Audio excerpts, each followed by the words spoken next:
What about oneness? What about true love? Because all those things are going to happen. All those things are going to occur one way or another, depending on what you agree upon within your particular relationship. Whether it's poly or monogamous, it doesn't matter. If only thing you're in this for is those physical characteristics, you're never going to get that honesty from anyone. Because this is goals people have growing up. They want your money. They want a child. It's all wants. No one wants to be one. No one wants to be vulnerable to be one. It's only few. And in that few, they find people.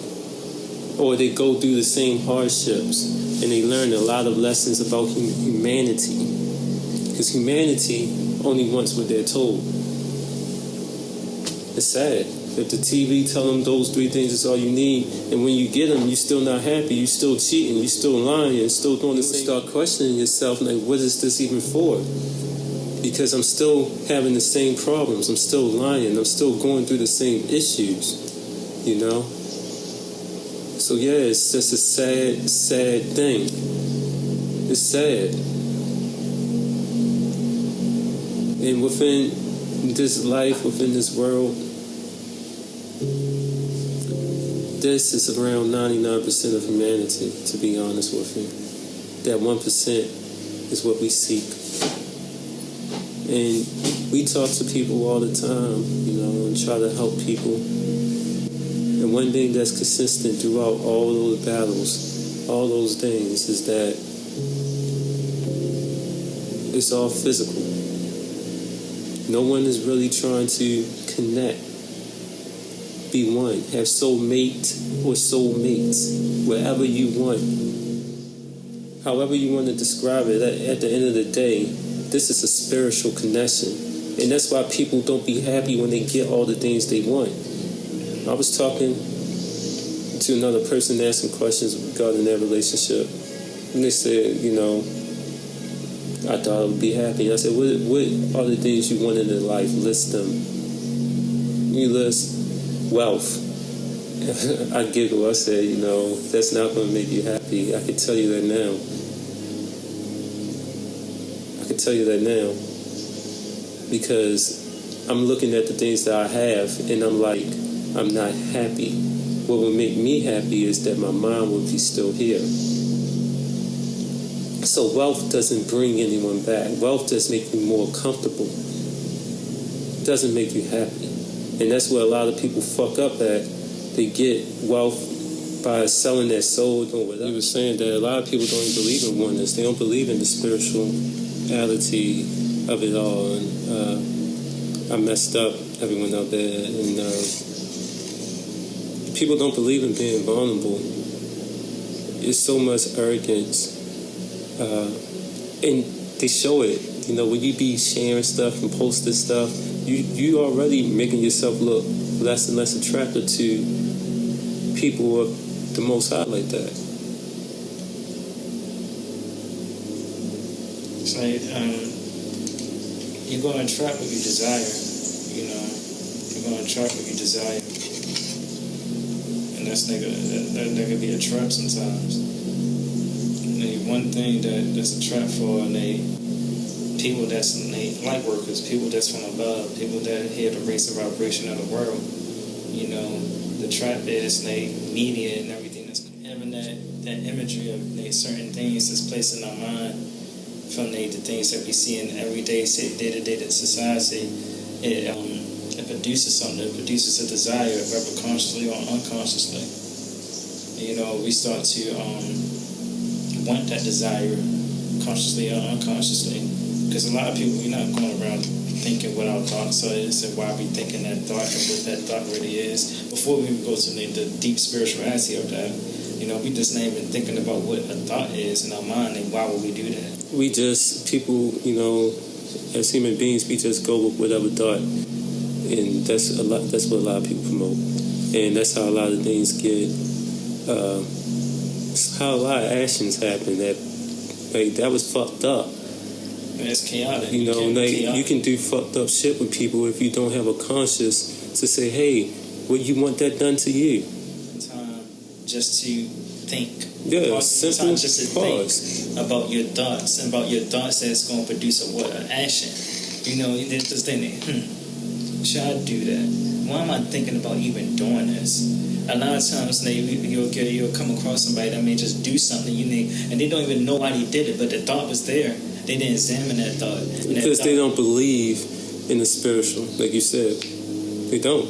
They don't believe that they just go with whatever comes to their head. Because it starts all up here. It does. And then it starts in between your ears. And then guess what? It's going to produce an action. It always does. It's going to produce an action. Whatever is constantly on your mind is going to produce an action.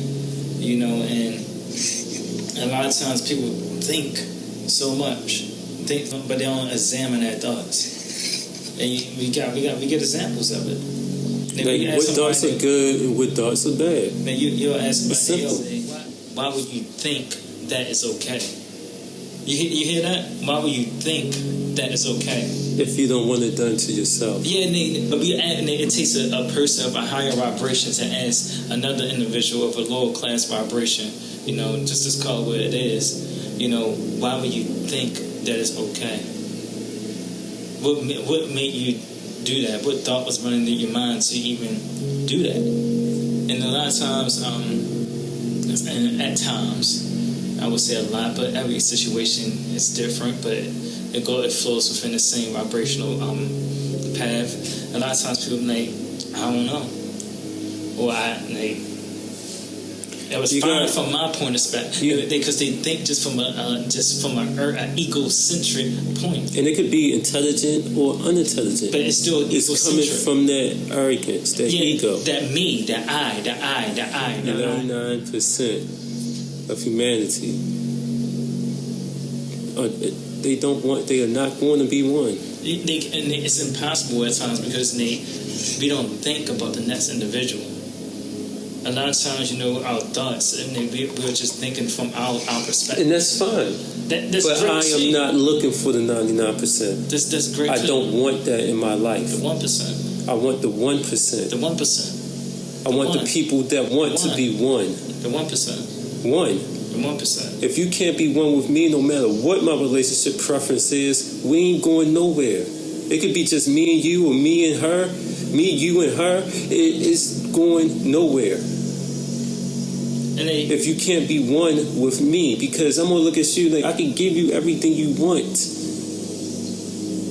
But if only thing you give me in return is nothing that's not on the spiritual level. If they want to be one, is I look for humbleness. I look for humbleness because only a humble individual is teachable, is able to go higher. You know, is able to ascend and learn more. And like I was just saying before this little video shit cut out, you know, like, if we can't be one, where are we going with our story, basically? You can get the kid from me, you can get the ring or rings for if I want to do a poly relationship or monogamous. But if we can't be one, I'm not doing anything. We have been through too much in our lives with females, because we're men of the Most High, to continue to go down these same patterns. And that's unfortunate, because within these patterns, we always deal with people that want. No one really cares about what we want. And if they really did, I was just saying, no one really cares about what we want. And if they really did, it would last. And that's why I'm at within my own frequency. It's just like, you know, if you don't have that humble pie or that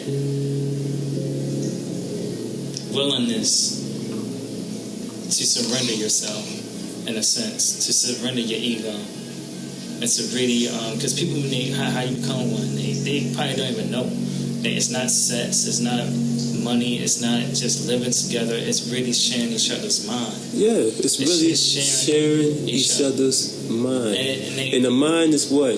A mind is abstract. We can't, if you open up anybody's head, you're going to see a brain. You're not going to see a mind. A mind is abstract. So anything that's abstract, you can't feel, touch, or, you know, hear. All the senses Exactly. We don't do the senses. The senses don't check off when we talk about things like a mind, because it's abstract. And anything that's abstract is what? It's spiritual. We just call it abstract because, scientists, they want to take the Most High out of everything. And we have been hoodwinked conditioned our whole lives to say it like that. And people want to when you go to an institution, they take it out because they don't want to desire to do what the Most High recommends you to do.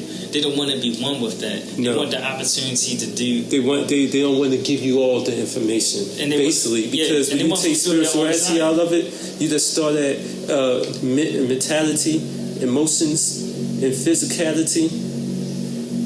You missing one major part, spirituality, that precedes all of that. Yeah. Before it hits your mind, it hits the spirit. The spirit puts the dark in your mind.